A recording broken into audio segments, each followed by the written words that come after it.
आपसे बात पूछनी थी. मैं इंग्लिश में बात कर रही हूँ, आप इंग्लिश में जवाब दीजिए ना. Why not? You know, I can speak English non-stop. You can't even imagine for how much time.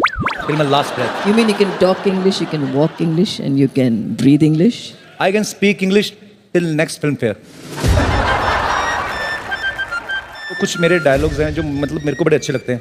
मैं ऐसे ही Rekha ji, with due respect, जी एक आपको डायलॉग दूंगा जी. अगर आप उसको बोल पाए क्या?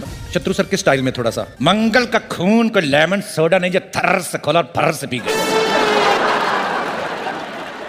मैं माइक पकड़ता हूँ एक मिनट, मैम, नहीं, आपके लिए अच्छा, माइक पकड़ पकड़ता हूँ मैं, क्योंकि माइक पकड़ के तो शत्रु सर बोल ही नहीं सकते ना, दोनों हाथ यूज करने. ओके. मंगल का खून कोई लेमन सोडा नहीं कि ठर्र से फूटा और फर्र से क्या बात है, जोरदार तालियां रेखा जी के लिए.